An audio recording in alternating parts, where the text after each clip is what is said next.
Welcome to episode 3 of the Life, the Universe, and Anything podcast. Take 2. Take 2. Don't need to say Yes. that to take 2. we had issues. We had issues before. This is One of us forgot to turn off our mute our desktop audio while recording. Yeah, I don't know who that was. Damn it, Nick. It wasn't me. It was very much Nick. It was not me at all. Oh, sure. I know better. I'm a streamer. Anyway, this is the Life, the Universe, and Anything podcast. I am Snick. Along with me, we have... Mad Dog Mitch/Mitch. Awesome.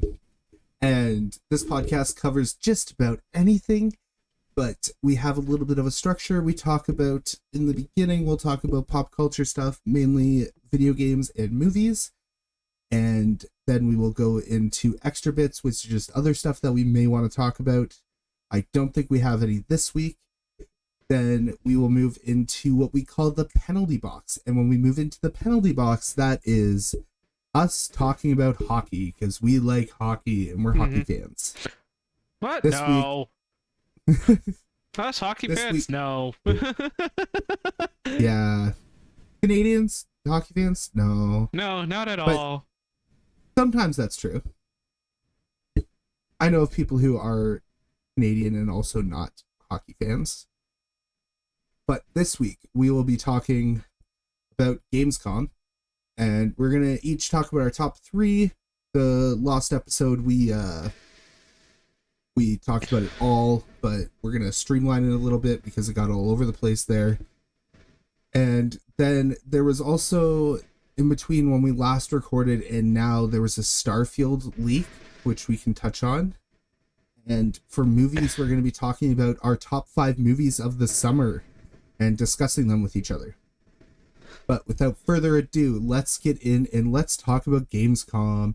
You want to take it away with your top 3, Mitch? Our top 3 from Gamescom. Okay, well, first of all, it would have to be Little Nightmares 3 being up there as number 1, because that game I've been waiting for so long. Like, I'm happy that we're getting a trilogy of this little indie game, and I had so much fun with the first 2. Like, and this third one looks like it's keeping that essence and keeps it going. Like, there's no, like, it's keeping up with the same design and looks like the same concept, which is awesome. It's perfect. I love it. All right. Well, what is Little Nightmares? Like, what type of game and stuff like that? Oh, what is Little Nightmares like? Okay. Yeah. Little Nightmares, the game series, is basically like a platformer, a puzzle platformer, horror adventure. Like, you're like the first one, and I believe the second one, you're this little kid that's traveling through this massive world inhabited by monstrous giants. To be specific, you're 6 in the first one, a 9-year-old girl, and like the only distinguishing factor about her, she's in a yellow greatcoat. And all of it is just awesome. You're just platforming through this horror world, avoiding the monsters and shit that are trying to kill you. Like, it's just it's awesome. Sorry, is the big bad a clown? No, it's not actually. Running around in a little yellow raincoat. Nah. Do you have a paper boat? No. This is not like it in a video game form. I get where you're going, but no, it's not like this. No, like it's also a little horror-esque little indie game, and I loved it and its sequel. And I just can't wait for this sequel, the third one in this game, which is like awesome. Actually, if I'm pretty sure, if I remember correctly, it's like Little Nightmares 2 is a prequel to it. So you said you like it and its sequel. Is that the Stephen King movies and this game, or oh, for just fuck's the game? No. Again, no relation to it. Like, it's not, that's the only thing that you can reference it is the fact that 6, the little girl, wears a yellow raincoat. That's it. Yellow raincoat does not mean it's related to 6, related to it. Jesus Christ. Like, in the second one, you play as Mono. He's a boy who wears a paper bag over his head. Nice. That that's interesting. I want to know like what the like idea from like a kid's perspective would be as to like why he's wearing the paper bag over his head. It explains it in the game, and I don't want, like, as much as these games have been out, I don't want to spoil it all just in case anyone else wants to like play it for the first time. Yeah. Mm-hmm. Yeah. So we did one of yours. Let's just do it back and forth. I'll do one of mine next. Yeah. So the big one that I really liked was we got a name for the new PlayStation handheld device, and it is the PlayStation Portal. We got a PSP again, because that's not going to get confusing at all. No, not at all. You know, it's not like a lot of companies have been doing that lately. You know, with Activision with Modern Warfare 2, and now Modern Warfare 3. Yeah, but I have really high hopes for this handheld. It seems like a great addition to my PlayStation 5. I know because I know you need a PlayStation 5, and some people are complaining about that one, but I like that you can play powerful games on it without it needing to be like $1,000 for a handheld. It is a little unfortunate for people who don't have PlayStation 5s, but if you have a PlayStation 5, I think the price point that they gave, which is $200, I believe USD, I would be surprised if it wasn't USD, is reasonable for like an add-on, like on the go wireless connect to your PlayStation 5. Like for what it does, I feel like that is a reasonable add-on price. Yes. I can see that, like it being a reasonable add-on price and such. And because Sony is making it and they're testing and stuff, I feel like as long as you have a decent internet connection, this is going to run fine for their solo first party games, like their story games. That is mainly what I personally play my PlayStation for. Yeah. So like if I want to play like Uncharted or something and it's in my PlayStation 5 at home, I can just play it on the handheld where I am with a decent Wi-Fi connection. Speaking of which, when are we getting our next Uncharted game? Come on, Sony. Come on, Naughty Dog. I know you ended the Nathan Drake story, but you can still give us more. The only thing I could see for them to continue that Uncharted story was to have his like daughter run out and start doing there we go. Hunting. Just have his daughter do it, you know? Look, like the little spin-off sequel wasn't that bad. Like I had fun with it. Yeah, I never played the spin-off sequel. Really? I don't know why. I just never picked it up and never played it. I think because like it was like stressed that it wasn't like the main game's story anymore. I was just not into it. Of course, you know. I feel like there was other stuff too at the time. Like I probably would have played it if there was like to be fair, nothing Legacy else of that Thieves like is the Lost Legacy is part of the mainline storyline. It's not Legacy of Thieves. Legacy of Thieves is just the entire collection together. Yeah. But like the Lost Legacy is part of the mainline story. It's a sequel to it. It just doesn't follow Drake. It follows Chloe. It follows Chloe and such. Mm-hmm. I don't know why I never played it. I just never played it. I played the other ones. I just never played that one. You told me you played the spin-offs like Fortune Hunter? Oh no. I played 1, 2, 3, and 4. Okay. Yeah. That's so I played like, I played the main story. Yeah, 1, 2, 3, and 4. Which, like, honestly, for the PlayStation 3 were like the best PlayStation 3 games. Like I had 1, 2, 3, and I got 4 when I got my PS4. Because it came with my PS4. As well as the Nathan Drake collection. So that was like, yes. Yeah, my PS4 came with the Nathan Drake collection as well. Yeah, I got that bundled edition. I was like, yeah. And I played them all from start to finish and had such a blast playing them. Fun story with that. I never actually played Uncharted. Up until PS4.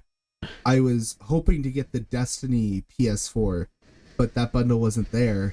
So I got the Uncharted collection one instead, So you got and the that's how better I collection. discovered Uncharted. So you get the better collection. Yes. Good. Yes. No I was offense like, to the Destiny I want players the out Destiny. there. No offense to the Destiny players out there. Your game is good. It's just like Destiny 2 is all right. I played it. Not my type of game. I don't like grinding. It's just no. I was playing Destiny with some people. That's why. That's fair. Yeah, that's why I was looking for that one. So when I didn't find it, I just ended up getting Destiny on the side anyway. Mm-hmm. But it was just a thing of like I already had like a group of people that I was playing online with on PlayStation, and I was upgrading, and yeah, I wanted to keep playing. Right. So handheld. Do you have anything to say about this handheld? I just hope it runs. The latency's not too bad. Like, personally, that's it. It's not gonna beat out the Switch. I'm sorry if anyone is expecting that. That's not happening. Like, even the Steam Deck hasn't beaten out the Switch in sales. That's saying something. And there's a lot of Steam fanboys out there who are hyping the shit out of that. The thing that the Steam Deck is, it's a laptop that's the shape of a freaking Switch, basically. I feel like the thing is that the Switch doesn't have like a divide in sales, whereas the Steam Deck does. Oh, yeah. Because you got all those handheld PCs on like AliExpress and stuff like that, and then you've also got the ROG Ally that came out recently. Yeah. And then you got the Steam Deck, and they all do the same thing. So the like need for like what they want to play would be different. So they're gonna pay for a different price point, and they have other options out there. Whereas when you buy a Switch, if you want to play Mario or Zelda, you have to buy the Switch. Wait, you don't have to because you can get it in totally legal ways. Not suggesting that you do that on these other things. But if you just want to plug and play, the Switch is great for all the Nintendo first parties. That's why people are buying the Nintendo console. They're not buying it to play all these other things. Whereas with these, they're buying it because they want to be playing these games that they play on their PC on the go. Yeah. Which makes sense. Like, all the power to the people who want to do that. Yeah, and it's just, there's more options out there, so of course the sales are going to be spread out. Yeah. Whereas if Steam Deck was the only thing and there was nothing else there, I feel like it might actually contest with the Switch first year. Yeah. Because I wouldn't think that it would contest the Switch currently, because the Switch has been selling for so many years, but if you looked at the Switch's numbers after the first year and the Steam Deck's numbers after the first year, I feel like if there was no other options, they would be close. I'm gonna actually look at that. Like, sales numbers between the. Yeah, the Steam Deck sold fewer than 1% the number of Switches sold. It's just nice. Dude, that's a stark fucking difference. Like, fewer than 1%. It's been out almost a year, almost 2 years now. I want to say it's been out for a year. Come on, just put Portal 3 only on Steam Deck. That probably boosts the fucking sales of it by a lot. Honestly, not gonna lie, I would buy a Steam Deck just for Portal 3. Portal 3 is actually AR. Oh god. Hey, we got a Half-Life game that was like full VR, and I had fun with Alexis because of that. It's not Half-Life 3, but you know. It's Half-Life. You can't have a 3. No, there's only 2 halves. No, the common thing is Gabe doesn't know how to count to 3. Just wait for Portal 3. Gabe doesn't know how to count to 3, so I don't think we're gonna get that. No, Portal, go! Oh god. It uses AR to scan the room, and then it comes up with a puzzle for that room. That actually is a cool concept. I would fucking enjoy that. I'm not gonna lie. I play that. Patent pending. Patent pending. We got that little bridge game from Portal, which wasn't that bad. Bridge building one with the portals. I didn't mind that one. That one was pretty fun to play. But is that it you got on the PS Portal? Yeah, that's pretty much it. I'm just excited. I have hopes that the connecting over the internet is going to do well as long as you have a decent connection. I doubt that they would need to make you have it hooked up to like fiber or something, I'm sure there's been internal testing that deals with the latency issues and stuff. Oh yeah, obviously. Yeah. I feel like it's going to run better than people are thinking, and I am one who is excited for this, whether I'm going to be able to afford it or not when it comes out. Either way, I'm going to want it because it's just cool. Yeah.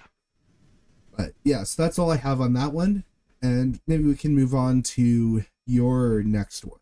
My next one would be Deathground. Not gonna lie, it's a game that I heard about and I heard a little bit about and such, and then the Gamescom trailer made me actually look up into it more.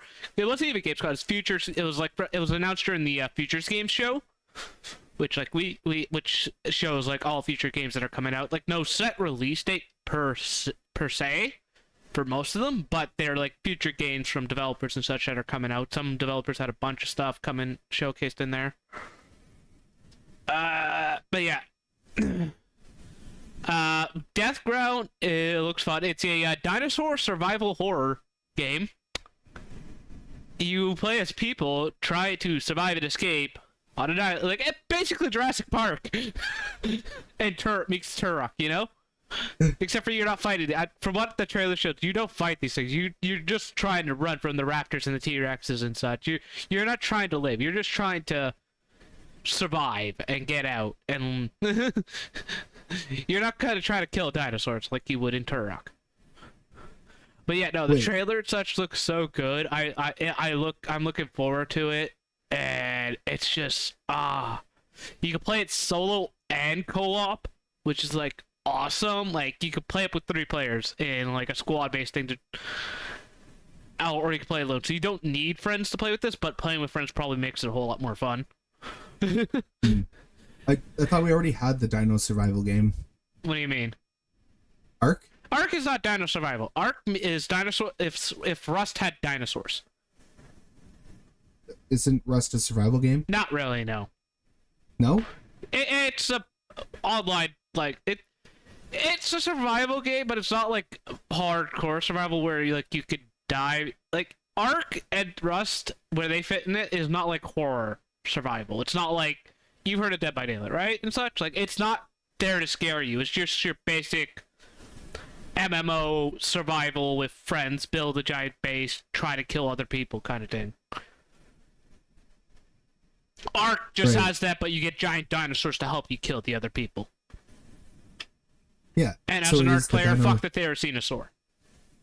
Yeah, so it is the Dino Survival game. Yeah, I can give you that. Like, it's a dinosaur survival game. But, like, Deathground is better. It's like, you know Alien Isolation, right? Everyone's heard of it. What? No. You never played Alien Isolation? No, I haven't. What the fuck? I figured you have at least played that on... What the... Oh, we got a curse. We got a curse count. Yeah, we do. And it took fucking 18 minutes for it. Like, we're safe from any demonetization from fucking YouTube, so fuck off. Now, how the fuck have you not played Alien Isolation?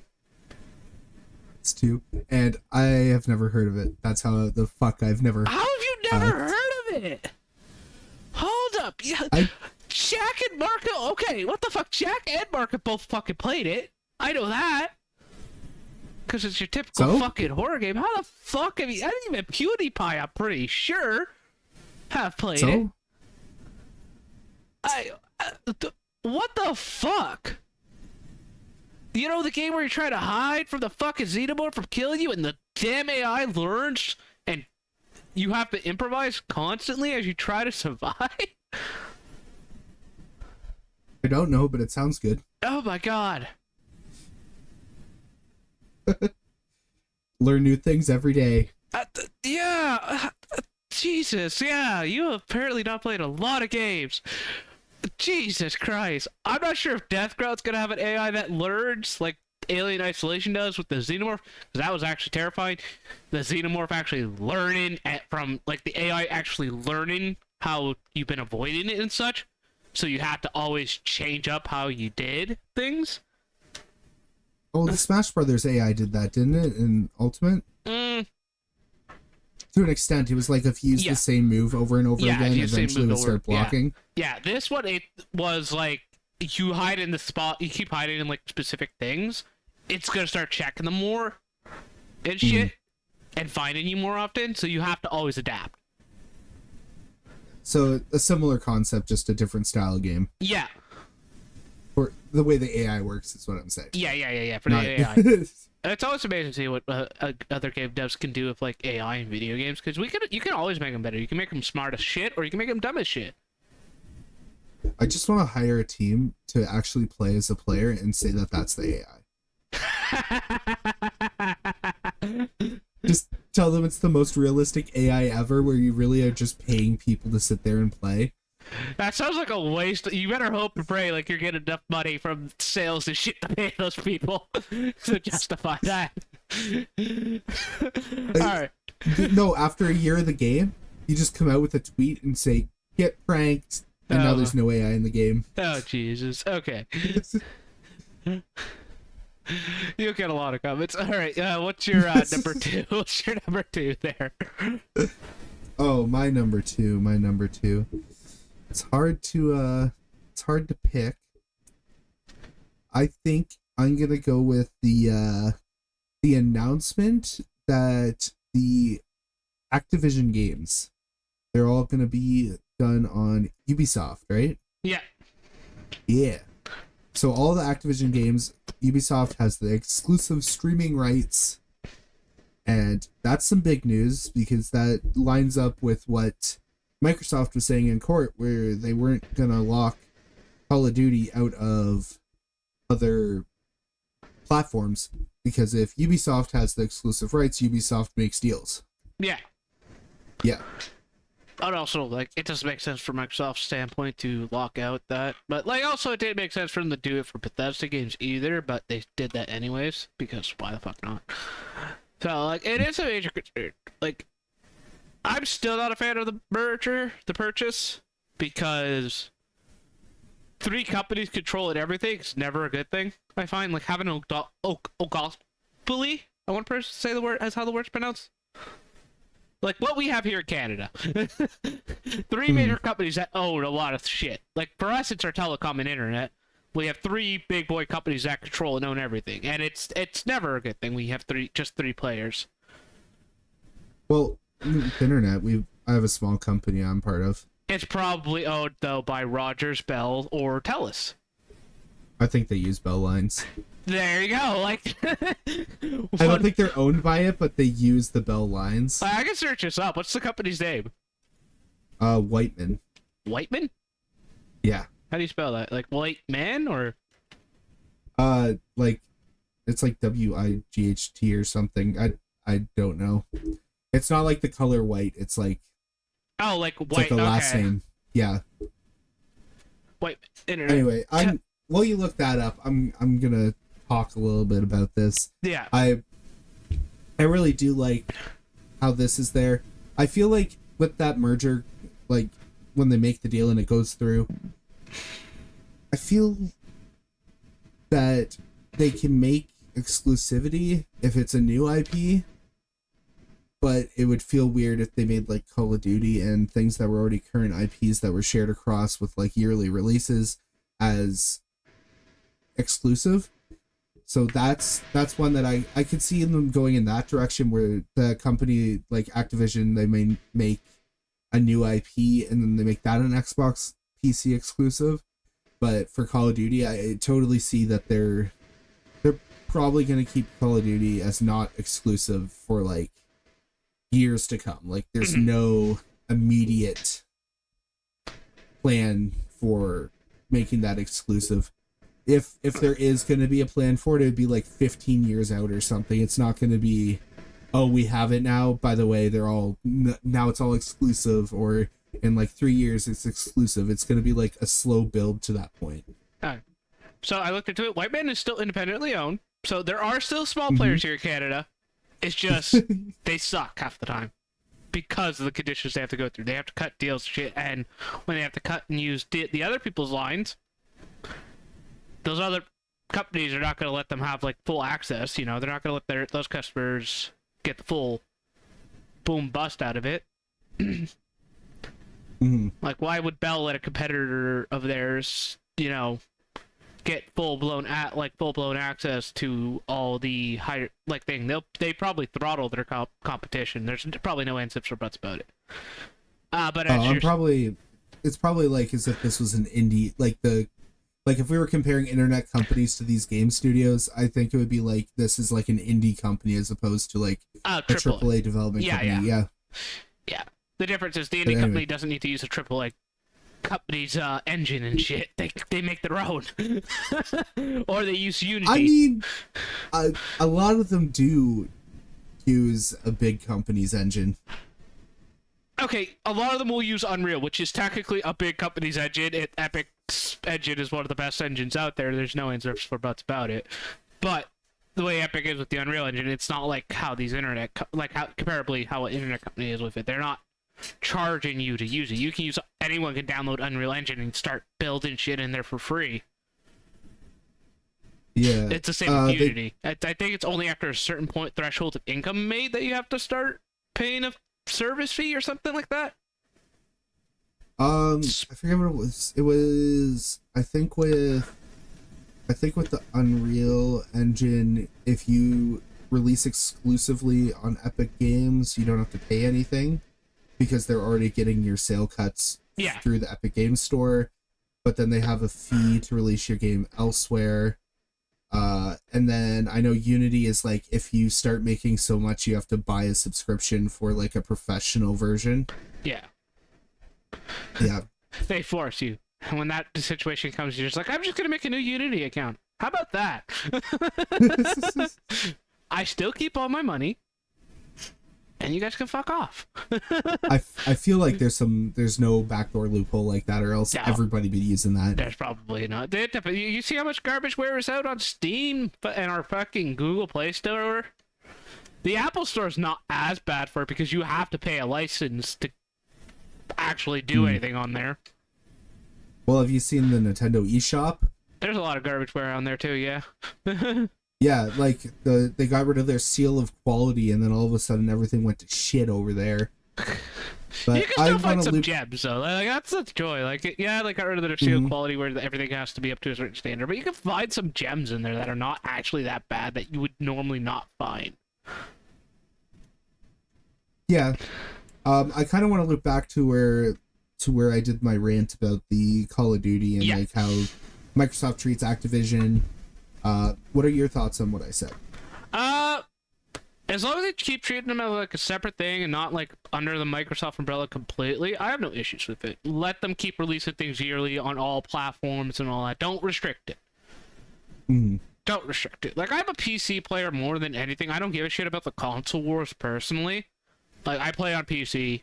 I've been playing on PC for the past decade, basically. I've always had a console to supplement that. Like, I don't have a PS5 yet. Plan on getting it. But, like, as long as they don't start restricting it to just, like, the Xbox, I don't care. Don't try to force me to buy a console when it's like, you guys literally own the PC market because no one's buying a Mac to game. I'm sorry. No one's paying those prices to game, Apple. I'm sorry. Only your fanboys are willing to pay those extortion prices. You know why? That's because all the Windows elitists come out and beat them up anytime they mention gaming on their Mac. I don't care if you game on your Mac. It's just you're gaming on something that none of these games are normally designed to game for. There's a reason why a lot of game stores are pulling off Mac, because it's like, it's a hassle. And, yeah, well, maybe Apple can like fix their architecture so that it actually just works between the two. You'd think, but you know Apple won't do that. They like having their little exclusive little economy. Well, they're gonna pout in the corner until everybody gives up and just does it the way they do it. Well, to be fair, they're getting forced to do a lot of other things, like the charger situation. They now have to have charger ports that are compatible with all phones. At least in Europe. They put up a big hoopla about that one. Huh? They put up a big hoopla about that one, too. Oh, big time. They fought with the EU about, like, I appreciate the EU for that. They give a shit about their consumers over there for, like, compared over here. And it's like, damn.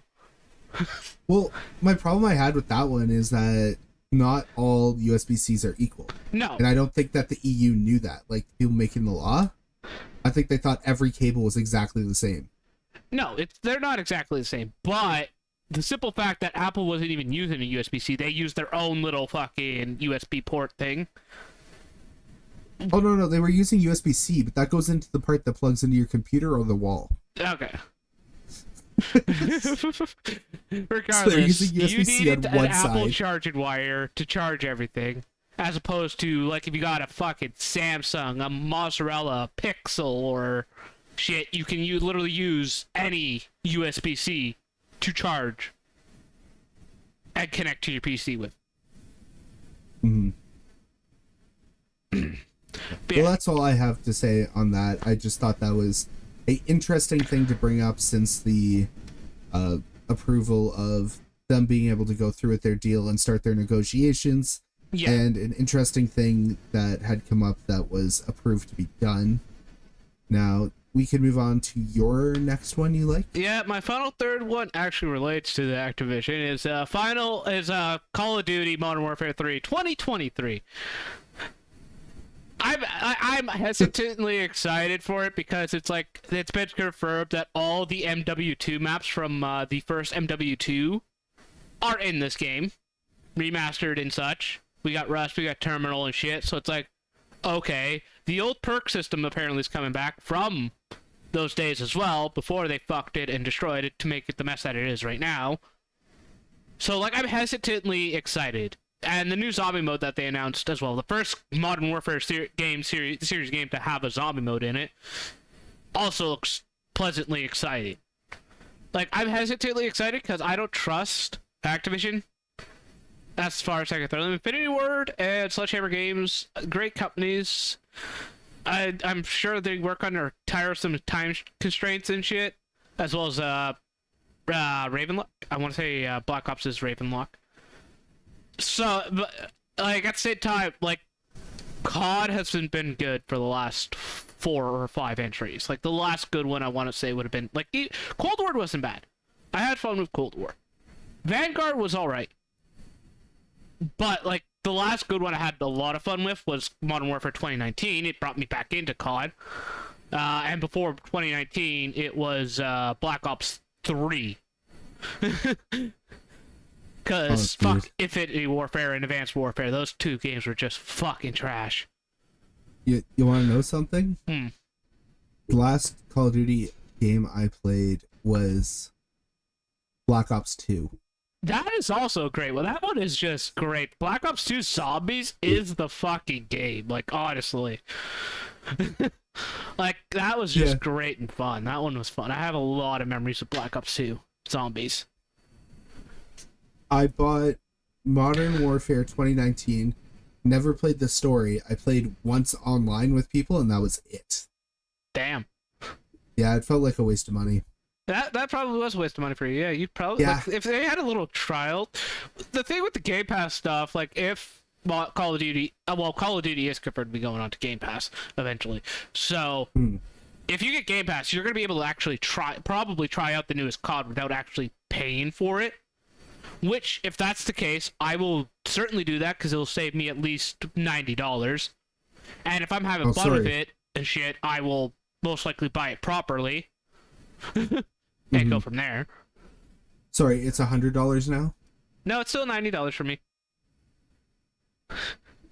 What the hell? I pay $90 for new games. I don't know what you're paying $100 for. I paid $90. Yeah, plus tax. That's with tax, because games are like $79.99 here. Fuck? And shit. With tax comes up to $90. Sucks to suck to be in Ontario. Wow, our games here are $89.99 plus tax. Hold up, let me pull up Baldur's Gate 3 on Steam. Okay, well, any new games that came out for consoles, they're at $89. Okay, Baldur's Gate 3 on Steam is $79.99, so that's like $90 after tax. You're saying new games on console. Madden 24. I'm just gonna go Madden 24 because that's like a okay PS5. Let's see what you got there. Amazon. $89.96. Why the fuck is that like that price on Amazon? Also, NHL 24 is coming out soon, which is also nice. Yeah. But yeah, so that's the new pricing because everything went up by $10. I'd stick to the PC. Like, honestly, if it's on PC, I'll get it on PC because it's not like that. That's not the new pricing on PC. But that's like EA for. Are you sure? Check the Steam price. Madden 24 Steam. I'm not sure if Madden 24 is on Steam. It is. Yeah. Okay. Cool. Okay, that's EA's new pricing, I'm guessing, because it's $89.99 on there. But I've seen a lot of games that are still $79.99. So cheaper. They announced that was the new industry standard. That might be their new industry standard. We'll see. Because EA, Spider-Man Remastered like, is still $79.99. Jedi Survivor did it. That's also EA. I was about to say, you're using EA as an example here, and we all know how greedy they could be. I fixed it in the middle of talking about it, okay? You did. Try to find a non-EA example. Non-EA example. Was God of War Ragnarok part of that? I could check the price of God of War Ragnarok. Yeah. Because I think that one came out at $89. The price might be different. I don't think it's still full price anymore. Yeah, well, it would be the PS5 version, not the PS4 that would be up there. There's a PS4 version of Ragnarok? Yes. What the fuck? I thought it was only... Yeah, they had a PS4 version. I thought it was only, like, PS5. Nope. On BestBuy.ca, I can save $25 and pay $64.99 for it. Yeah, so it was up there. Yeah, it was up there because you put if I don't save the $25, it's $89.99. Yeah. So that's the new industry standard with the next gen. Yeah, we'll see. Like, it's still not that bad. Hey, to be fair, like, I'm not going to defend the companies on this for increasing the prices.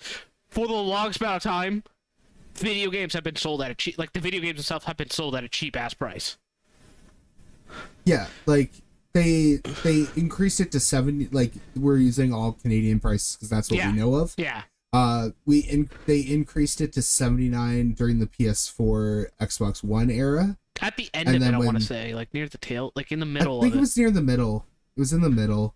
Because they weren't making enough money. They were like, we need to go up because of inflation. Making enough money, quote unquote. Okay. But you know what I mean. It's a company. It's a business. Oh yeah, they want to make as much money as possible. I don't blame them. Like, that's the gist of capitalism. You want to make as much money as possible.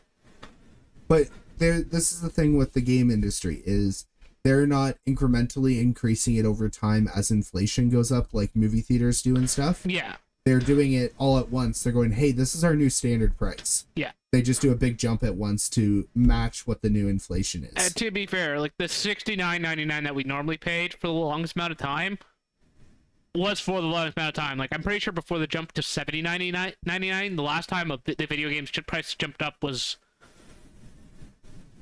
into the PS2 era, like from the PS1 into the PS2, I want to say. Yeah, because there's a point where games were like 40 and then they went up to 60. Yeah. Like something like that. The game prices have always been like consistent. This is like new territory for us, and it's why it's catching so many gamers off guard, because a lot of gamers didn't grow up with the price jumping this much. Like we didn't. Our parents did. Our parents saw the price jumps. Us though, when they were buying the game for us, we never noticed the price jumps or anything like that. It was like, okay. No, we just wanted the new game. Yeah. Like, when I became an adult to start buying my own games, like, Jesus, fuck. My parents really love me. Oh no, I've been in stores and heard of some spoiled kids. Oh yeah. There's some spoiled ass kids out there. My parents, like, for me, I didn't ask for too many games and shit. Like, the games I asked for were my sports games and maybe COD. And then maybe some adventure games that I saw myself. But most times I would get my own games myself. Like, I'd save up and buy them myself. I've been in stores and I've heard parents say, if you're good, we'll get you a new Switch game. Jesus. And I'm like, damn. For a grocery shop? Can you be my parents for a bit? I'm just saying, if you give me Pikmin 4, I'll be good for you, fuck. I might be actually getting that tomorrow. I get paid tomorrow, so I might buy myself that tomorrow. As well as Baldur's Gate 3. Anyway. You know, roughly $180 on video games right there. Mm-hmm. Yeah. Anyways, but yeah, like the where, price. Where were we at? I was talking about COD, and then you brought it to the video game prices. Okay, cool. Because relative to saving money and such, like, because you said saving like yourself $100, like I'm still paying like 90 for most of my shit. Yeah. Like, I don't remember paying $100 yet. Like for anything yet. Maybe I will tomorrow when I buy like Pikmin 4. Might be $100 for all I know. I think Zelda's the only one so far. Maybe. Well, Pikmin 4 came after Tears of the Kingdom, I'm going to say. So it might be using their new price system. Yeah, I think Tears of the Kingdom, I want to say that's the only one that's 89 right now. Okay. I was say I haven't bought that one yet either.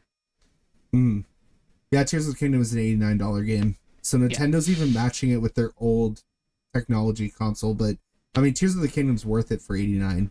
I say most Nintendo games are. most Nintendo games are worth the price you pay. Yeah. All right, let's we wrap up my little stick there. Like, I'm excited for COD Modern Warfare 3 2023. I also love the fact that they decided to do Modern Warfare 3 in 2023. You know, keep up that 3-3-3. It's the same with Modern Warfare 2 in 2022. Just 2-2-2. No joke. When I saw that, I was like, they planned this shit. They had to have planned this for Modern Warfare 2 2022. And then it was like Modern Warfare 3 came out. The announcement for that one came out. I was like, okay, they either planned this or there's like, yeah, we're They already admitted they were scrapping there's going to be a year gap between this Modern Warfare 2 and the next entry, like a 2-year gap. They already backtracked on that, but it's still giving Treyarch. I remembered Black Ops devs, Treyarch. Their appropriate years they asked for to make their COD game, which is interesting. Yeah, interesting. We'll see how that goes. I feel like people would enjoy it if they took time, like if they were like, hey, there's going to be no Call of Duty game this year, and that's because they were like overhauling the whole thing. Yeah. And they're like really innovating it. Yeah. And if it came out and it was extremely different and like it played really well and it was very innovative, I feel like people would love that more than we're going to do micro increments over like 5 years, taking money from the other time. If they were to revitalize it entirely, take the time to revitalize it entirely, sure. The reason why I bought Modern Warfare 2 2022, I still had fun with the game. I still have some fun with it when I re-download it and play it. I have it uninstalled because I want the space for other games that I'm planning on playing and shit. And like I haven't touched it in a couple months. But like I pre-ordered it and such because of the thing. It's like, okay, there's not gonna be another game a year after this. Because I bought into that. Not gonna afraid, like I got gullible. I was like, okay, that's nice. This is good. They're actually gonna take the time, and this one's gonna have a long shelf life. I was wrong, obviously, but I still had fun with it. Like, it was still fun. Like, wasn't too bad, wasn't the worst, wasn't the best. Like, there could have been a lot of things done better, but still. Like, an example of this that I can say is Warzone. Yeah, they're doing Warzone 3 now. Yes. Because apparently 2 was such a mess, they can't just update 2. To be fair, they updated 1.2.2, and now they're doing Warzone 3. But Warzone is always free to play, so I have no gripes with that or shit like that. Like, Warzone is always free to play. That's the Battle Royale. I had fun in Warzone. This one was 2 was not the best. Like, Warzone 2.0 wasn't the best season. So, I'm hoping 3.0 actually makes things a bit more fun and brings back that old style of it. Because Warzone 2.0, I enjoyed the proximity chat feature. Because hearing people and hearing them freak out as you kill them or other stuff like that, hearing some people just randomly singing and shit was always a blast. I had fun with that. It's just everything else was a mess. So keep the proximity chat. But like, I mean, the proximity chat gives some great memes. Yeah, it creates some great memes and great moments. I've had there was one game I was playing, and there's a guy that I heard just singing freaking Thunderstruck as he was sniping people. I snuck up behind him as it happened, and then when he did like the final like thunderstruck as he took a shot, I executed him, but it was just fucking hilarious. There was one video I saw with the proximity chat where there was a guy who was hanging out at a shop, and he had already looted and stuff, and was standing there. Whenever somebody would run in, he'd be like, "Whoa, hang on, I'm a shop owner," and then he'd sell them stuff out of his inventory. Yeah, if you get the players who won't play along that, most people just shoot, not ask questions. I've tried to have moments like that, but it's not easy. I can have it with my friends easily. Create content like that. But like having a random player do that, it's rare. There's a lot of sweats in that game. Yeah, somebody, like, it was like a longer clip, and somebody near the end of it walked in and was like, "Are you the guy selling stuff?" Apparently word got around during that game. There's a person selling shit. I think it was like a trade situation, like they dropped something and they just trade off. Oh yeah, just trade, you know. Yeah. Alright, we can move on to your final thing for Gamescom. Oh yeah, mine was more of just like, I was shocked. I was utterly shocked. My pants flew off. I was not prepared for this one. Yeah. I was losing pretty bad. Damn. So, Nintendo was there with a demo booth. And they don't show something that's like recent, something that's new. They decided, hey, we're gonna come here and we're gonna show Mario Kart 8. Hey, we got a direct I today. thought it was so goofy. Like, it's so old. Hey, they didn't have anything to announce, so they wanted to still go there and have people test out things and such. They probably had other stuff that people didn't leak or talk about that reporters didn't have access to, because Gamescom is mostly for business. So they were probably there for striking deals or some shit, more so than announcing new games. Give me a Super Mario Brothers Wonder level. They could have had one level set up. Honestly, yeah. The fact that they're doing a direct for that today means that they probably could have done something about it. Like, because there is a Nintendo Direct today specifically to Super Mario's Wonder. They could have had one level that had one or two of the new abilities that they showed off already. Yeah. And just been like, here's a level for Super Mario Brothers Wonder. It's a 2D Mario game. There's not a whole lot of surprise that you can get out of that other than what these new abilities are. And if you make sure that level only has the abilities that they've shown in the trailer, like that elephant, yeah, then you're good. You're golden. You're wonderful. Golden. You're golden. Now, we'll see. Like, they could have probably done that, but they decided to play safe and just have Mario Kart 8. Like, there's not too many games you can just have demoed there from Nintendo that, like, you have a bunch of people play it. So they just brought their most popular multiplayer game for people to play on. Yeah. Because who hasn't played Mario Kart 8? Like, yeah, and I guess you could make the argument that they're showing off the like re-release tracks, right? Yeah, and the DLC tracks that they've announced that are all out. I want to say now all of them are out. I think so. It's just one of those things where it just feels goofy that a game from like the Wii U is what they're bringing. To be fair, there's a lot of Wii U games that have done a lot better on the Switch. That shows how bad the Wii U was. Like, Mario Kart 8 wasn't that well received on the Wii U. There's people who bought it and played it. But when the Switch release came out, Deluxe, a lot of people bought it. A lot of people played it. Well, to be fair, it also came bundled with the Switch, so you might have not many people had a choice but buying it and playing it.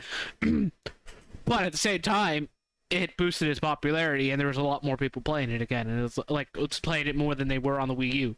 That just shows how bad the Wii U was. When a Mario Kart game does bad, you know you've done bad. And when a console doesn't get its own Legend of Zelda release, you know it's done bad. Hang on. No. The Wii U got Breath of the Wild? So did the Switch. Right, but it was made for the Wii U. It was made for the Wii U originally. Yes, I give you that. But they released it on the Switch at the same time, and no one I know has played Breath of the Wild on the Wii U. Well, that's the thing, is the Switch came out. But Breath of the Wild was supposed to be the Wii U Zelda game. And then Nintendo probably saw how bad the sales were doing, and they're like, okay, start working on the next console and make sure the Zelda can work on that console to certain degrees. Like, I don't think the Switch was due for another 2 years, but it came quick. Yeah, it came quick because Nintendo was like, yeah, this console sucks. Like, I want to say the Wii U was out for like 3 years. Maybe. What did it have been? Something it was like like 3 or 4 years, and then they launched the Switch. Yeah, it had. And the Wii U had a short generational life. I want to say. Yeah, because we're coming into year 6 or 7 of the Switch right now. All right, the Wii U released in November 8th, 2012. Okay, it was 5 years. Released March 3rd, 2017. 5 years. Yeah, 5 years, which is the general. Kinda. Like that's a short console life, but also like that's also on like an average for some consoles. No, Mitch, look at the dates. It's more like 4. Okay. Yeah, I was looking at the dates. Because it was November 2012, which is basically 2013. Yeah. Right? So and it was March 2017, so yeah. Yeah, so it was like 4 years and a couple 5 months, right? Yeah, totally. But that's still a short console life, like for a generation. It just shows how bad the Wii U was. And that means that this March will be marking, what, year 6? Yeah. Yeah. The Switch, which is nice. Yes. That's like a proper console life. That's a proper console generational life. And they still haven't said anything about a new console. Which is, it's nothing new for Nintendo for that. They don't normally say anything until they're ready to show it and release it. Right. But they're not even like, when people are talking about it, they're not even like denying it. Oh, because every company, every one of the major developers are working on their next console. There's no ands, ifs, or buts about it. Sony's working on the PlayStation 6. Xbox working on whatever they're going to call the next Xbox, because there's no defined naming convention other than it keeps Xbox in the title. No, this is going to be the V-Box. Oh, I swear to fuck, if they just drop the Xbox mantle completely, it's just like, nah, Microsoft, nah. No, it's the V-Box. It's the first all virtual reality gaming console. Okay. Okay. My dirty mind's just thinking of multiple dirty jokes I can make with that. You know what? I'm gonna have to get the newspaper and smack you. Oh, fuck, you're calling it a V-Box. I'm sorry. You're just leaving it open. It seems like you're pitching me to make the joke.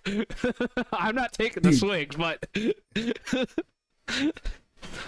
You know what you do? The controller can also be called the G-Stick. No gamer male will play it because I can't fucking find it.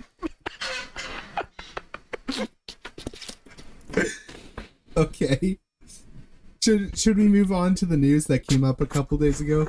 Yeah, move on to the Starfield Leaks before I go down the rabbit hole making a bunch of dirty jokes with that. All right. So Starfield has had a major leak. Major news. There's been major leaks happening for a lot of new games coming out lately. Did you watch the leak? No, I did not, because I don't want myself spoiled. Oh, okay. Yeah, so they did like all their like pre-testing and stuff. There were like media copies out there. Yeah, obviously. Bethesda sent out the review copies to over 150,000 people, I think they said. Yeah, I think so. Something like that. They sent it out to a lot of people. YouTubers, like, get their copies and such early to play it, as well as, like, journalists to write out their reviews. Mm-hmm. But the main thing is, this guy got caught so fast, I thought it was so silly. They knew. Do you know what this person did? They leaked the entire game, didn't they? Like, I know that. They leaked the first 45 minutes of the game. Do you know where they posted it?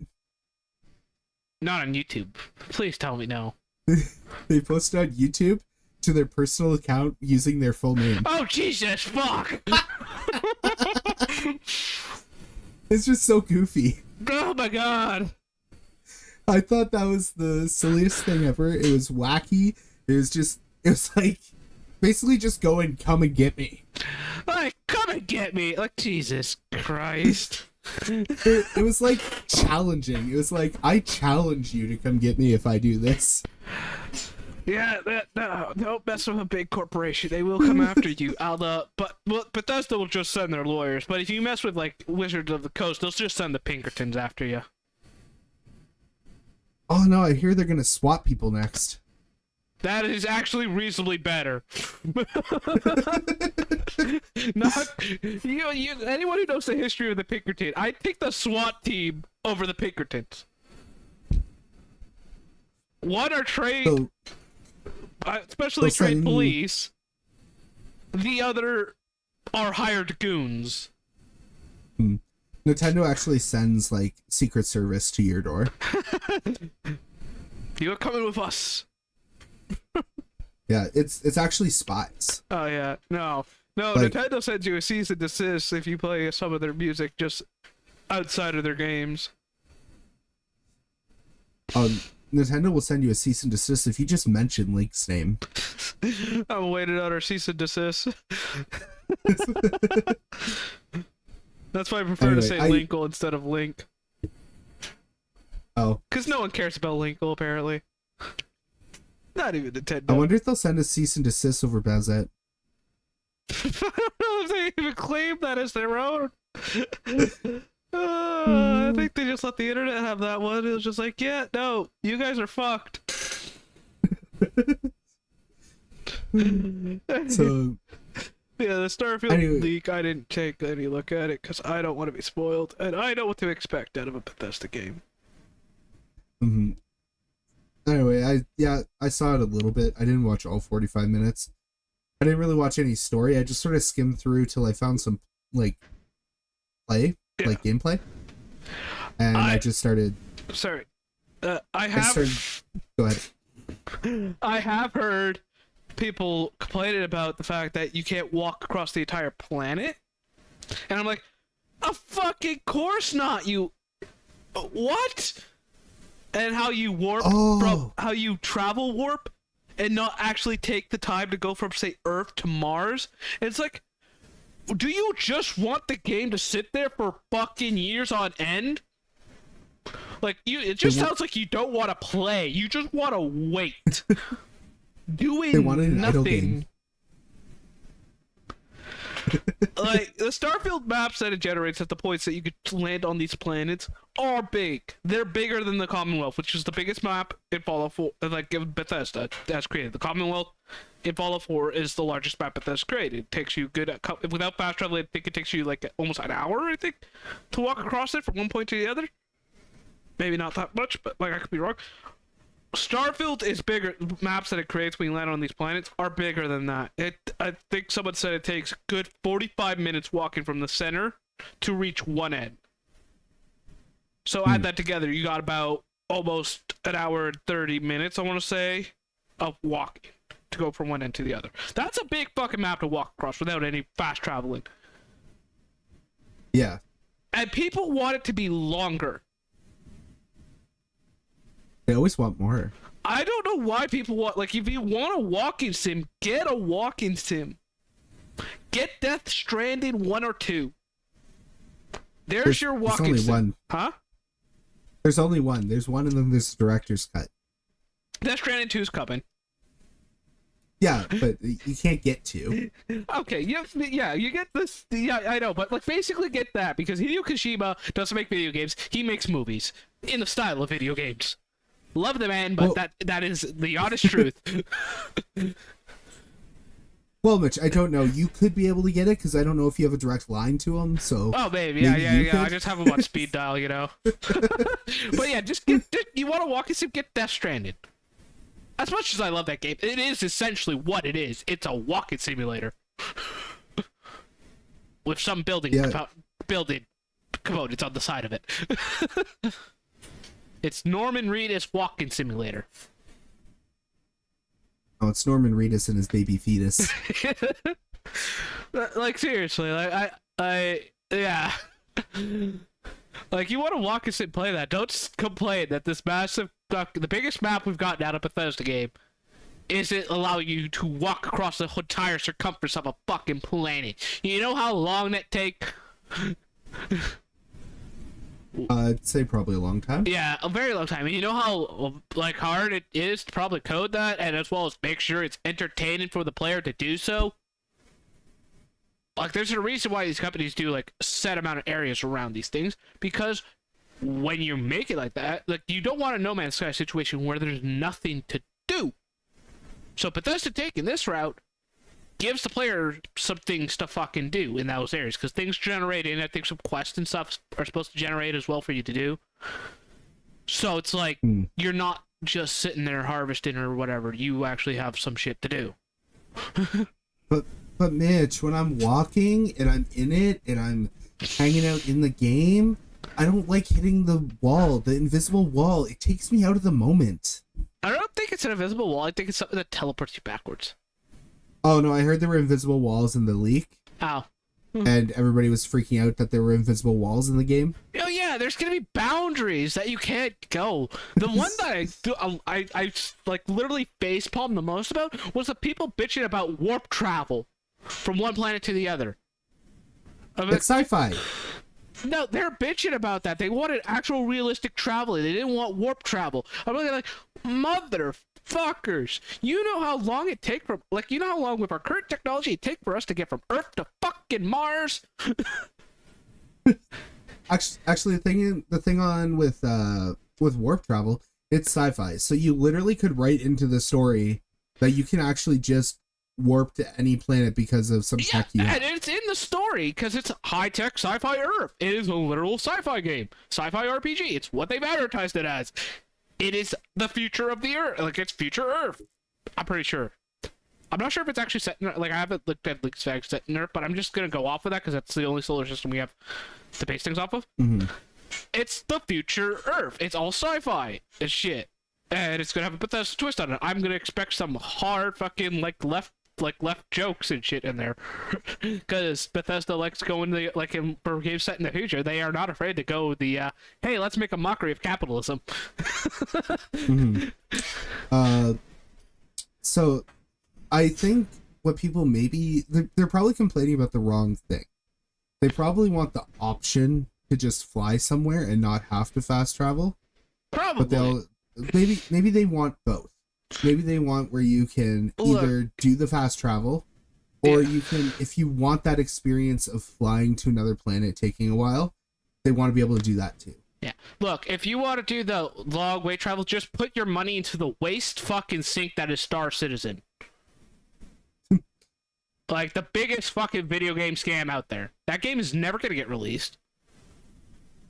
It's literally a fucking scam. That man is not giving a shit about that game. He's just doing the bare minimum to make sure he keeps getting money from it. You know it's fucking true.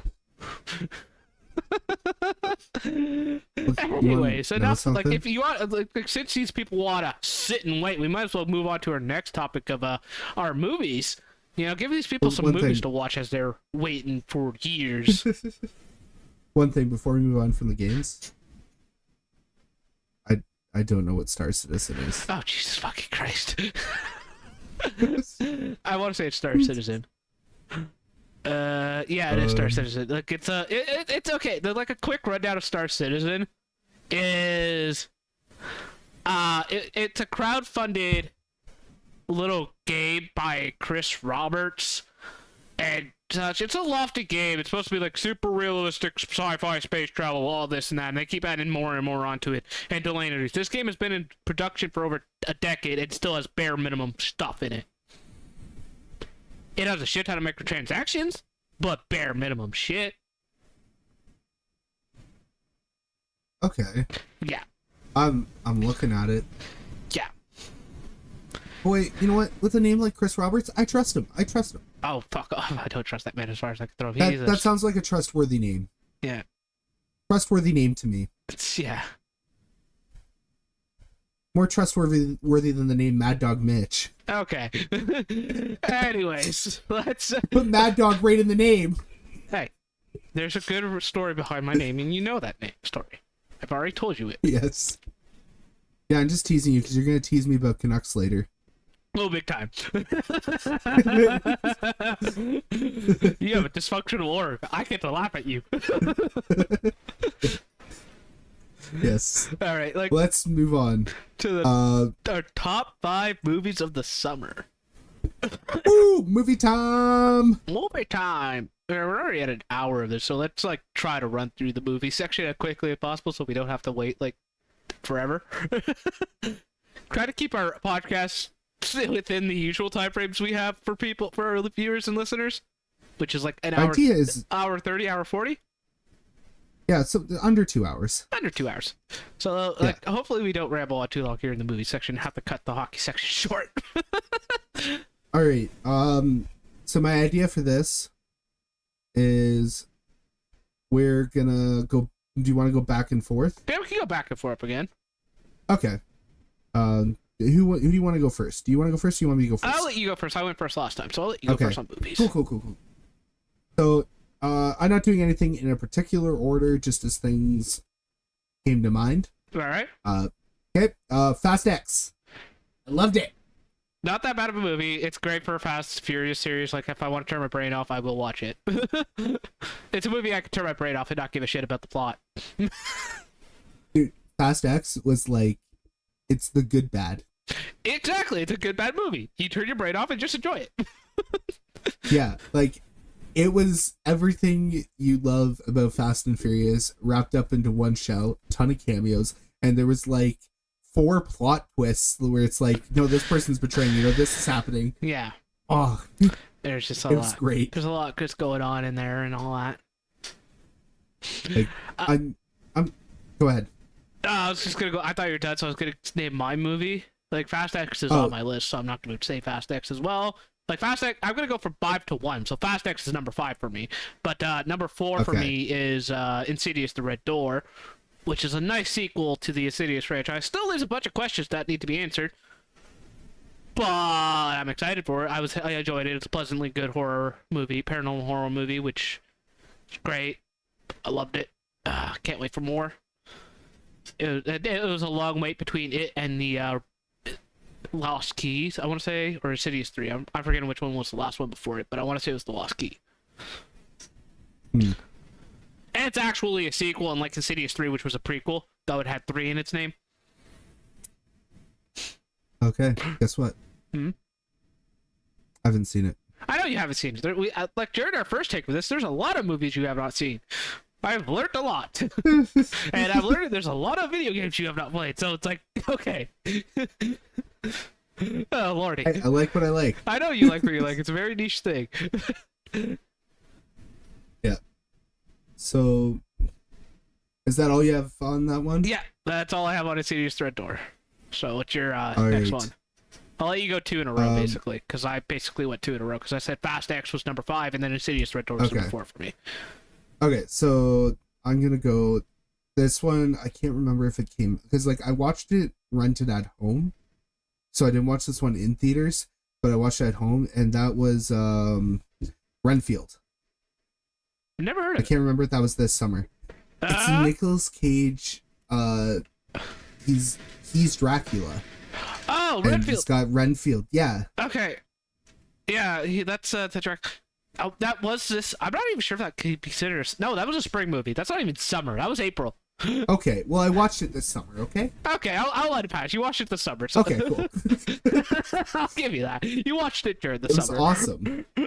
Yeah. It was awesome, though. Yeah, I enjoyed that. I watched that. I loved it. It was hilarious and it was great. Yeah. Nicolas Cage can't do no wrong, I find. Like, he just plays into the trope that he's been lived up to. Like, he literally released a movie called Nicolas Cage.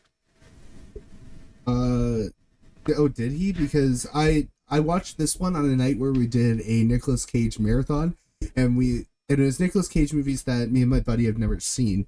So we watched this, and then we watched The Unbearable Weight of Massive Talent, which was the one where he played himself and went to the island and stuff. Yeah, that's the one I was referring to. those. A Bearable Way to Massive Talent, where he played himself. Yeah. This man just lived up to his fucking reputation of. I was just happy we picked two Nicolas Cage movies and they both were good. Yeah. Like, we got a couple movies coming out soon, being The Sympathy for the Devil and The Retirement Plan. Mm-hmm. That, like, Retirement Plan's already out. I might go watch that one by him. Sympathy for the Devil is also already out, but I haven't seen that yet. But, like, I'm like The Retirement Plan looks like from what I've heard of it, looks good and is decent. Like, it's a decent Nicolas Cage movie. That's the thing. You gotta take these things into account. You gotta put it into perspective of, is it gonna be a good Nicolas Cage movie? You can't say if it's a good movie or not. You have to put it into context. This is a Nicolas Cage movie. And my next one on the list actually did also have Nicolas Cage in it. Oh. The Flash. I loved The Flash. Uh-huh. It was awesome. Uh-huh. It was like paying tribute to all the old Batman and let's CGI all these dead actors into here and not consult the fucking families of them at all. I don't know. I don't pay attention to that type of stuff. And also, let's have a very controversial actor who blogs himself, who not controversial, the legitimate criminal and psycho as our lead, who should be in jail. Well, actually, until trial goes through, you still have to say allegedly, even if there is damning evidence. Very damning fucking evidence. He's been caught on video doing how much shit? I know, but until there's actually a conviction, obviously. You still have to say alleged. Okay, or else it's libel or whatever. It's libel is for paper. Defamation for this. I'd be defaming him, but there's nothing to defame. This man's reputation is known. It's blasted over the internet. He is a legitimate psycho. Yeah. I only paid attention to the movie. I didn't pay attention to any of the social and political issues behind that. That's fair. I give people credit. Like, I don't fault people for doing that. It's just, like, I watched The Flash and it was still terrible. Like, I put my bias of Ezra Miller aside to watch it because I generally hope for more good DC films. I'm not a Marvel or DC fan. I'm a superhero fan. I grew up watching both DC and Marvel shows and both DC and Marvel movies growing up. Sadly, the only good DC ones that have been ever released have been Batman related. Some Superman. But mostly just Batman. Unless it's the TV shows. Then it's... I think they... Up until totally recently have all been good. Because Titans was, yeah. So this is a little bit of a side tangent here from our top 5 movies. But I'm going to get into it anyway. I think they missed the mark. When they came out with Man of Steel, and they were like, "Hey, we're gonna try to fast track into Justice League." Yeah. Why didn't they use the TV show? They would have already had three members? Three of the four members. Yeah, because we had Arrow and we had Flash and Supergirl. Supergirl, yeah. Well, Supergirl's not part of the Justice League. Well, they could have done their own. Yeah, they could have done it. Doesn't need to be the same, right? I think Supergirl's more part of the Young Justice, not the Justice League itself. That's not... I feel like that would just be splitting hairs, but they already had characters introduced, and they could have just been like, hey, so this is the world, and we'll introduce, like, Batman and Superman. And then the first Justice League movie will be those TV show actors, and they're playing... their actual characters from the show is actually canon to our movies, and here we go. I know you're nitpicking, but like they should have done that, and yes, that would have been the smart thing. But there's a reason why those shows don't mention Superman or Batman. Like there's a reason why the Flash or the Green Arrow doesn't mention them. Because Green Arrow stories are actually Batman stories. No, not that. Well, yeah, actually, that is a lot of it. A lot of Green Arrow stories are fucking Batman stories because the CW, even though owned by WB, doesn't have the rights, like the Arrow franchise movie show didn't have rights to introduce Batman, even though their parent company owns Batman. No, I think it was because they were trying to build up the Justice League and they were going to be doing Superman and Batman, so they didn't want it to be mixed up. The thing is, like, they wanted to be the only ones. We can get a good Batman show. Like, Gotham was great. I enjoyed Gotham. That was a nice story. Nice story. I never watched Gotham. It's not bad. It's pretty good. I think it's still going. I'm not too sure if WB and CW canceled that or not, but it was a good show. I've seen clips of just like Bruce Wayne just being like rich young kid that like is just an absolute savage. Yeah, because that's what he was. Like, no one can deny that, like, Bruce Wayne was probably snobbish. Like, I don't think like, most of the comics went into Bruce Wayne's life. It's been a while since I read any of the Batman comics. Most of the time I read them, it's mostly for, like, keeping track of the Robins and what they've been... Well, most of the comics have been focused on the new Robins and what the other Robins have been up to as well, too. Yeah, like, one of the clips I saw was he wasn't allowed in a club. So he went on his phone, and then all of a sudden was allowed in because he bought the place. Well, yeah, fuck. Might as fucking well. I just thought it was hilarious. It's like... He's the fucking richest man in the DC universe. Like, hey, you can buy whatever the fuck he wants if he wants to. Like, you could be like, oh yeah? Well, this is mine. I own you now. I'm pretty sure he legit bought where Superman works just because he could. Well, it was kind of a Disney play. It's like, Ken has X-Men? No. Wow. Ken has company? Nope. Ken has X-Men? Nope. Ken has company? Sure. Wait, fuck. Yeah. Wait, shit. Like, they didn't want Fox or anything else but the X-Men rights that they didn't have, and Fantastic Four rights that they didn't have. Yeah. They tried that with Sony too, but Sony was like, no, you're not buying us. And you're not getting Spider-Man either. So back to the Flash. Yeah. I loved the beginning. Like, would you say that the beginning 20 minutes was good? Sure. I can say that the first 20 minutes of the movie were pretty good. It's the rest of the movie that just downgrades it for me as to an awful movie. Because there's a point in that movie where it's like, oh, you're not... Because he goes back in time. He uses time travel, obviously. And that's the whole plot of the movie. Say use time travel. The thing is, he doesn't learn anything because he literally uses time travel to save his father after realizing the fuck up of using time travel to change shit. Yeah, that's just kind of Barry. But no, it's not even like the actual Flash in the comics wasn't this dumb. They made him an idiot. No. Just fucking no. He's done it in the TV shows before. Again, they made the Flash dumber, and I don't know why, because the Flash isn't dumb. He's literally smart. The Speed Force literally makes him one of the smartest people in the DC universe because of how fast his brain has to think now. Mm-hmm. Yeah, it's just... the thing is, like, even Grant Gustin's Flash did it twice. It's a comic trope for time travel things, apparently. You're always going to have someone fucks up something. It's like, no. No, you don't. You can literally have a regular old time travel story. You don't need someone fucking up something. I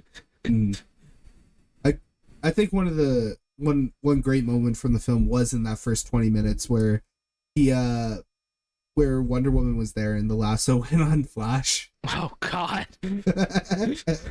Hey, look, I give the movie credit. It has some good things, like some good scenes in there and such, but it's still ultimately a trash movie. It's why it's not in my top 5 at all. The DC movie that is in my top 5 is Blue Beetle. I love it. Let's move into Blue Beetle. Yeah, Blue Beetle is a great DC movie. It's actually done right. It's done well. I'm actually pleasantly surprised. I was shocked. I was honestly shocked. I went in with low expectations, and my expectations were blown. I was like, oh my God, it's a good goddamn DC movie. What do I do? What do I do? Do I panic? You check hell. Do I need to go check if I'm asleep? No, you go check hell and make sure that's not frozen. Yeah. No, hell will freeze when the Leafs win the Stanley Cup. No. The good DC movie could do it. But bring your skates in case it is frozen. Mm-hmm. Yeah, but yeah, no, like that shocked me. Like I enjoyed it. It's a great movie, great scenes. It's well written. James Gunn seems to be doing something right. It's fair. that he's taking over this, so I'm pleasantly shocked. Honestly, he should have scrapped the Flash from being finished, in my opinion, because so he could start properly fresh with like a good movie off the start. Well, Flash doesn't count. No, it doesn't. That's under his mantle. It technically released under his mantle, but he had no say in it. Blue Beetle technically starts it. Yeah, this is the start of the James Gunn era, and it started off pretty good, I say.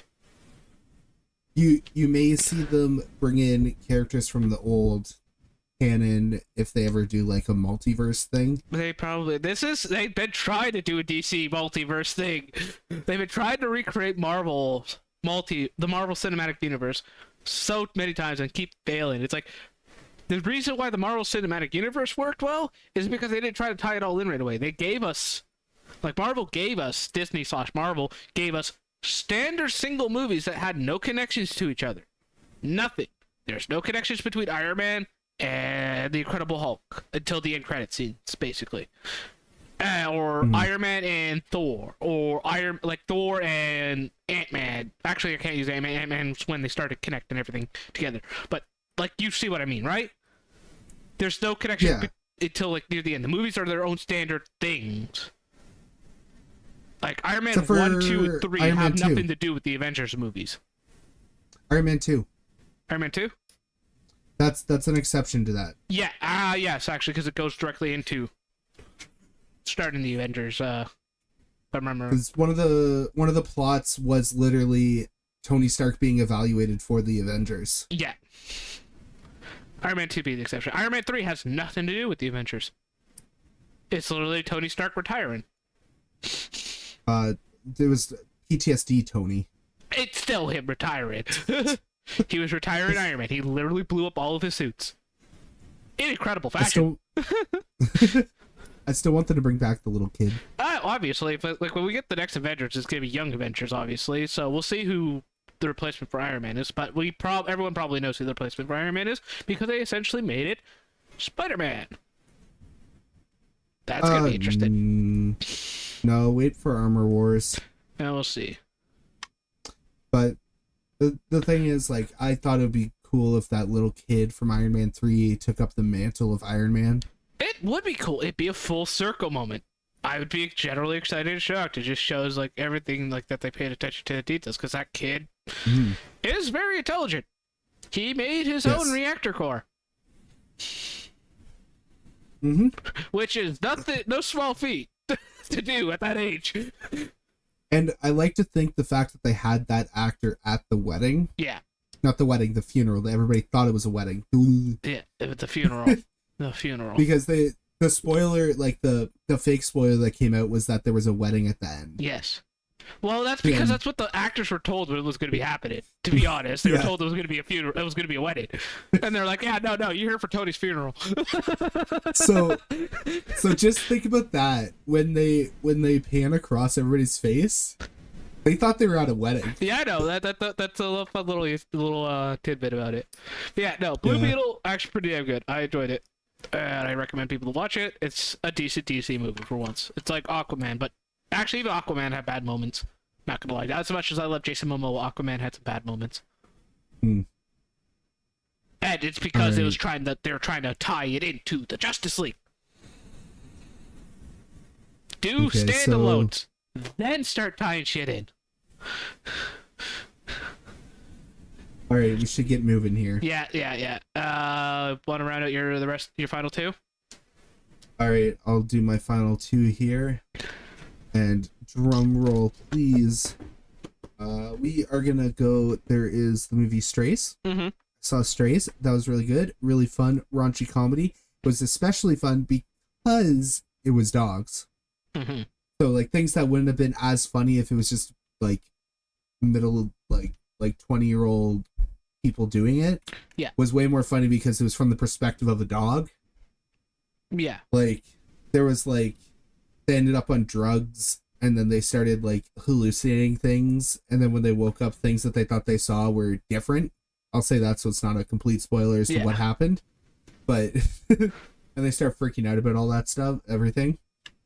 Which if that was just like another one where it's like people who were like 25 or 22 doing that, you'd be like, yeah, I've seen this like 20 times.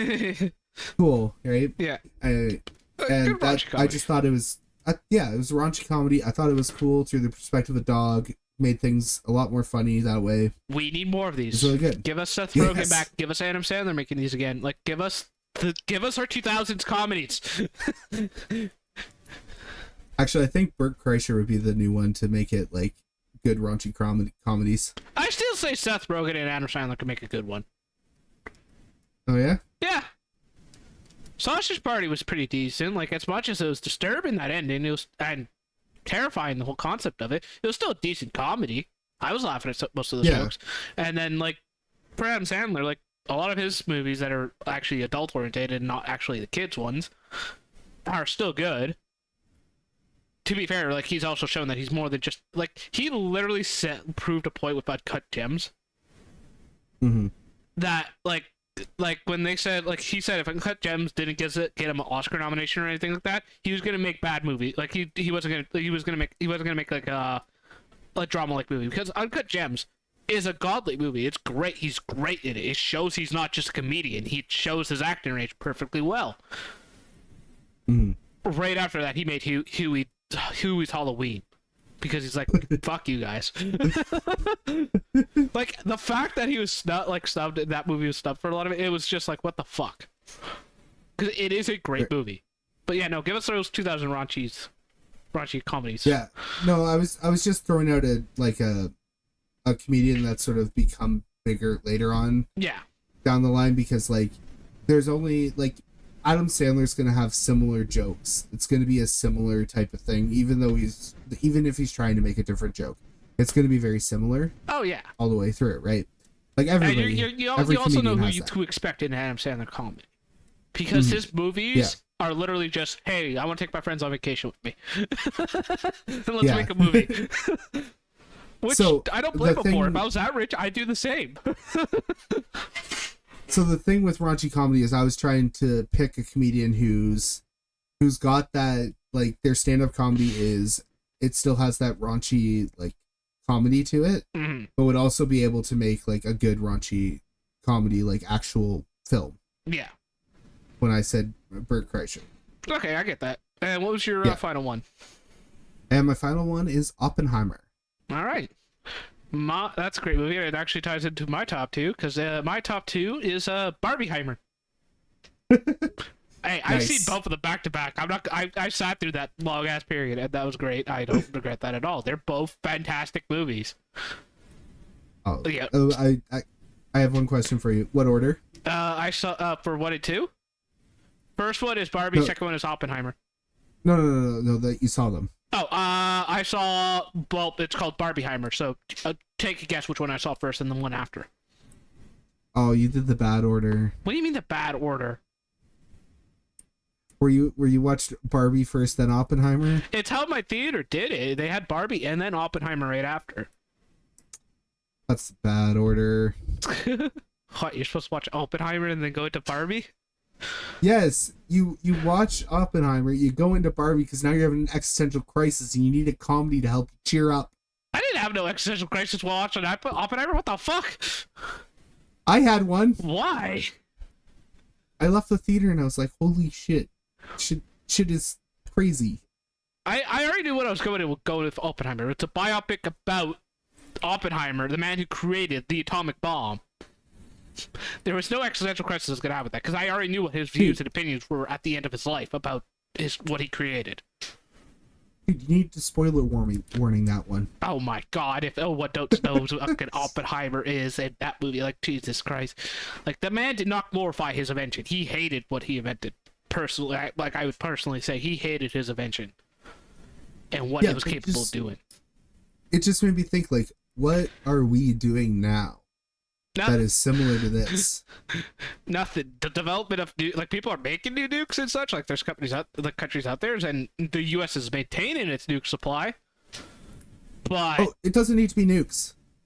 Like, what are our governments working on behind closed doors right now, where they're using, like, scientists and stuff to advance some way for warfare, not necessarily making a bigger, better bomb, but like it might The even be future more of in like warfare is cyber. So Okay. drones and shit like that. okay, I was getting there. Okay, Mr. Cuttyoff. Oh God, sorry, but like it's the obvious answer. You do that. I do that. Like, I have no existential crisis because, like, end of the day, the nuke is the most deadliest thing we as humans have ever invented. Yeah, but like what are they doing behind closed doors right now in regards to gathering information and stuff? Like what new technology is being developed? Like that's the existential crisis it gave me, is like, if this was happening then, what are they doing now? Fair enough. Right? Fair enough. I didn't leave the theater like that. I was just like, nice, good movie. It's just because I'm deep. No, I'm to get deep too. You know this. You've sat in conversations where I've gotten deeper into things. It's just personally, like, I know the government's probably working on something behind closed doors. There's a bunch of fucking projects that are going on closed doors that we don't know about till they're done. It's not even just government stuff. It's, you can apply this to like video game companies and other entertainment companies. You don't know about this stuff until it's told. Yeah. But, like, But that's the thing, is like I just started thinking about like, what don't we know? Because we didn't know about aliens till like last year. okay, that's still not fucking confirmed. That, like, It's that, pretty, like the, it's that pretty thing fucking earlier, especially confirmed. last year, earlier this year, that man just was like going off, and it's just Congress saying, okay, maybe we need to look more into this. Like, the man didn't even say aliens. Like, just use the term aliens, unidentified space objects and biological objects from space. It's like, just use the term aliens. Like, that's Okay. the one word we've been using to describe the ship from start to finish. Why do you keep using this term that no government has used ever? Like, none of the government has ever used the term for this at all. Like, goddamn. All right, here's the thing. That guy talking at Congress mentioned, hey, this person said they were going to have a meeting with Tom DeLonge. And what? Tom DeLonge was on multiple podcasts talking about all the aliens that he actually saw while working with the U.S. government. The dots are connecting. Okay, as much as I love Tom DeLonge as a singer and for what he's done with Blink-182, he is also a conspiracy nut half the time when it comes to that. But that's why I said he wasn't doing music.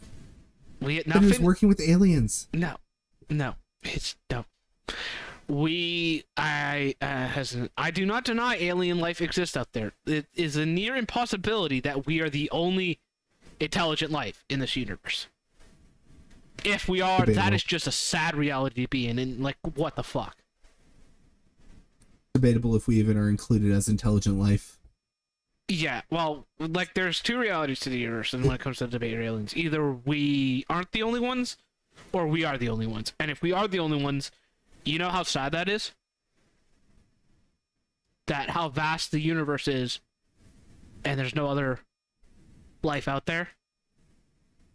Yeah. Well, you know what?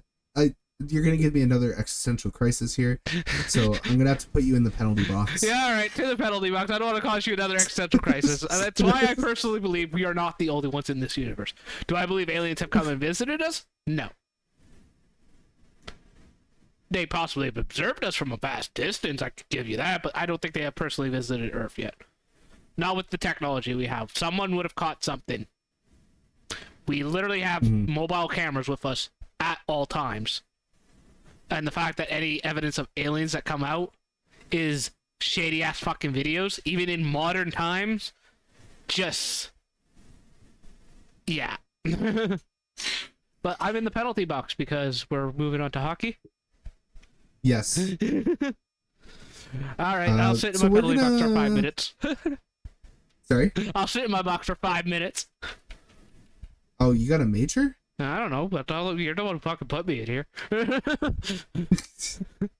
I was just gonna need a 2-minute penalty. Okay. Anyway, we're gonna kick this things off with a contract that was signed. The Austin Mathews contract. Yes. For 13 something million, right? $13.54 million. The highest paid contract in NHL history at the moment. until McDavid's contract comes up to resign. He's the highest paid NHL player at the moment. I actually did see like a video breaking this down where by dollar, yes, he is the highest, but by percentage, he is not. No, because there's other players who have a higher percentage of their cap hit. I think of their team's cap hit. Yeah, because the cap has been raising. Yeah. So even though the overall once his price new of cap previous kicks in, he might be the highest by percentage though. Like what's his? Because his contract's not impact in. No, because he's lower percent. He's taking up a lower percent than other players did in the past. No, because he got the max value of his contract. He got the maximum he could get. No, of total cap. Maybe. So let's say he's taking up 13%. There have been other players whose salaries, because cap was lower back then, like in that time, were taking up like 20% of the cap. Okay. Yeah, that's what they were getting at, is that like the percentage of cap that he's taking is not actually the highest of all time. Regardless, he's still one of the high. He is the highest paid player in the NHL at the moment. Yeah, that was just an interesting tidbit. Yeah, the Leafs also extended Sheldon Keefe to a multi-year extension as well, so that's going to be interesting. They seem to trust Keefe to keep getting them going forward. Personally, I don't see him lasting throughout that contract, because if they don't make it past the second round, like if they don't make it back into the second round, I'm not even sure they'll make it. Like I'm not even fully confident they can make it back into the second round. They're a stacked team. I give them that. As a Sens fan, I will not I will diss on them and all that, but the fact they made it to the second round, I still play it on the fact that the Lightning were a tired as fuck team who had just who were just coming off 3 straight trips to the finals and a long regular season as well with that. So like that team had to have been tired as fuck. They have a lot of man games under their play. Like they didn't get proper off season because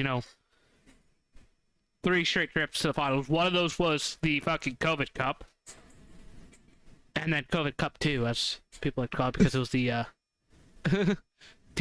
weird division format where we only played Canadian teams, and the American teams were able to play a bunch of themselves. Didn't COVID Cup 2 have it where it actually opened up and stuff in the playoffs? Well, yeah. After Montreal reverse swept. After Montreal came back from 3-1 against the Leafs. A 3-1 lead with the Leafs is never a good thing. I'm pretty sure that gives like Leafs fans PTSD. They went on to play the American teams, because then they went on to beat Vegas. Not just Vegas. They beat Vegas. I know that, but I wasn't sure if that's in the second round of the finals, as well as another American team that I'm forgetting that they beat along the way before it went to go lose on to Tampa in 5. I just remember like the city of Toronto fans were blaming the losing to Montreal because Montreal was letting fans into the building where Toronto wasn't. Montreal during that playoff series, it wasn't really even allowed. It was like 5,000 people. Yeah. No, but like Montreal had fans there when they were in Montreal, and then when you went to Toronto, they didn't. Yeah. Because the city of Toronto was still in a huge lockdown. Yeah. And even then, like the way the Bell Center is set up, it was made possible. But like, you can blame it on the fans, but they're not. If you guys still blew a 3-1 series lead, you guys failed to close out the series 3 separate occasions. Yeah, and I know they also blame it on Corey Perry. Oh, for fuck's sakes, don't blame it on Corey Perry, because what happened with John Tavares was just a freak accident. Yeah. They blamed not having fans and that Corey Perry ended up taking out Tavares. It was a freak accident and Perry felt horrible about it, because no one wants to do that to, because it was a shocking sight to see. Like, he was lying there limpless. I honestly thought John Tavares' career was over at that point. Yeah, no, I was pointing that out. Those are things that I heard.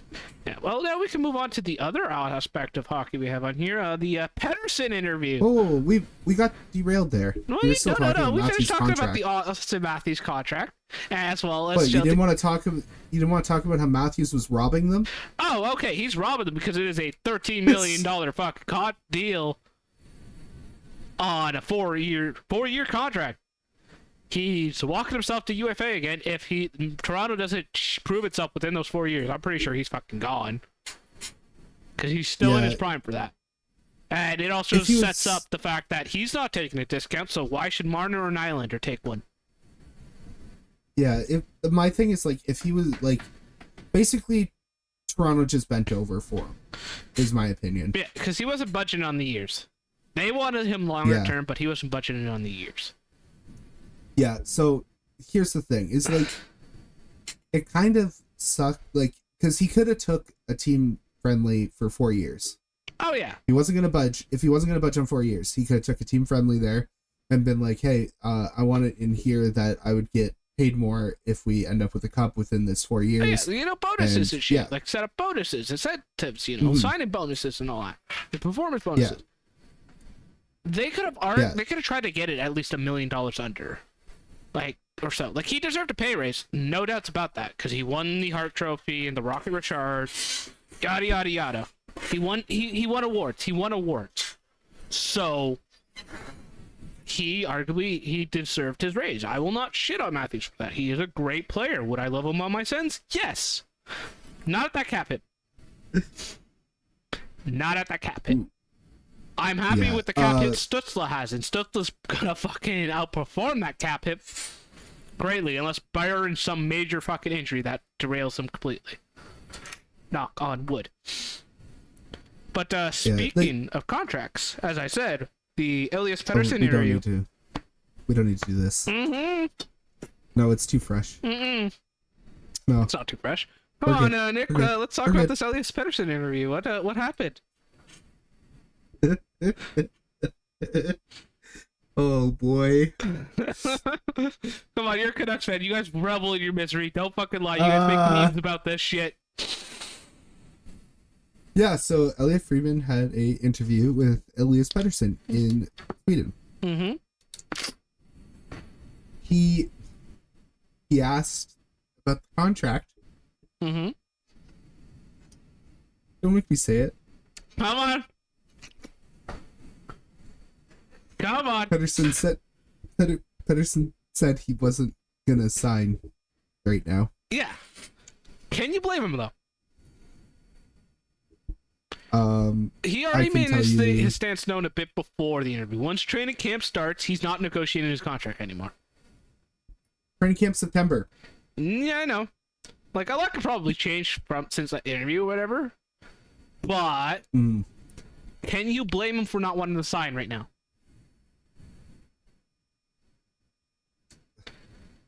No. Yeah, that's what to say. Like, you guys are fucked royally on a lot of fronts. You guys have to prove to him that you guys could actually make it to the playoffs again, first of all, and actually make it past the first round as well. Yeah. Because barring the play-in series, I don't think you guys have made the playoffs once with Pettersson and Hughes and Demko. Yeah, that's about it. That tracks. Let's say, so you guys have to really demonstrate that you guys can be good with him. Why would he commit to somewhere where he knows he's not going to make it to the playoffs or have a chance to win the Stanley Cup? To rally the team together. Yeah, no, that ain't happening. Your ownership, it's gonna rally the troops. If your ownership would have did a proper fucking rebuild, you guys retool on the fly. Huh? Retool on the fly. Yeah, no, retool on the fly doesn't fucking work. You guys got lucky in Demko, and you're squandering his talents. Like, my God, trade him to a good team, a team that can actually use him. Like, you're wasting Pettersson's talents, and you're wasting Hughes' talents too, because your ownership refused to do a fucking proper rebuild when they got all three of these guys. Those are the three you build around. You don't build around Besser or Horvat. No offense to either of them. You build around your star player, star forward, your star defenseman that you fucking lucked into, and your star goaltender that you fucking lucked into. Yeah, it's looking like we might have to build around Kuzmenko at this point. Oh, Jesus fuck. No, you need, like... Well, but we also have Elias defenseman. Yeah. You have Elias Petterson, the defenseman. Let's see if that works for you. Yeah. No, I can see you guys maybe making the playoffs this year, but it depends on a lot of situations and things going right. No, we make playoffs as long as Demko's healthy. You guys are in the Montreal boat then. Like, except for Price never had a star forward in front of him. Mm. Demko actually does in the case of Petterson and Miller. Thing is, our defense didn't look too bad when Demko was healthy. Because Demko was healthy. Yeah, I was going to say Demko was healthy. He was covering your fucking defense's mistake. Your defense looks bad no matter what. You got fucking Demko, who's like arguably an all-star goaltender. It was a perfect setup. You put up 5 forwards and Demko. I don't see what can go wrong. That's you like have the perfect. Montreal situation where what could go wrong. Your goaltender can only carry you so fucking far. Right, and that was round 2 of the playoffs. Yeah, Price brought Montreal to the finals on a fucking broken knee and ankle, I think, as well. So, like, his last hurrah literally broke him and pushed him into retirement. I don't want to see Demko end his career early because he gets rode too hard by your fucking team. Do I think he's going to be as great as Price was? No. He's great as it is. He's a great goaltender as it is. He has a bright future and all that. I can see him being like a good average goal starter for every team that he's on. Is he a deciding factor for winning a cup? Maybe, depending on the team. If he has a good defense in front of him, yeah, he can help you win a cup. Like, he's showcasing he's good with a god-awful defense in front of him. Yeah, you've also said that wrong. Oh? It's not that he could help you win a cup. It's that he could help us make history. Oh, yeah. History. Okay. We'll see. Well, Vancouver's never had a cup, so whatever. You guys had 2 tries at it, and you lost in Game 7 at both of them. Well, you know what? You can shut up. Both to an original 6 team, too, wasn't it? Yeah, because it was the Rangers in 94, and then the Bruins in 2011. Well, you know what? You can suck it. When was the last time you guys even made the Western Conference Finals? I want to say, was it? I want to say 2011 was the last time. I don't know if you guys, after the Sedina, like after that, you guys made it. 2012. I think we made it the year after. I can't remember. We were one win away. The Canucks last made the playoffs in 2020 when they lost in the conference semifinals. I was gonna say we were 1 win away in the bubble. That was Game 7. That was Game 7 versus Vegas. Could win either way. Oh, Jesus fuck. Yeah, the bubble. Demko just had to stop that one goal. You gonna blame Demko for that one? The last time you guys made it to the conference finals was 2011. Okay. I was like, last time my team made it was 2017, and that was on Erik Karlsson's broken knee and ankle and everything. Like, we basically broke Karlsson for a good chunk before we sent him off to to San Jose. That gave us Stützle and Josh Norris. Yeah, this conversation's just making me sad. The life of a Canucks fan is just sad. You know it. I think that's it, though, for our hockey talk and penalty box. All right.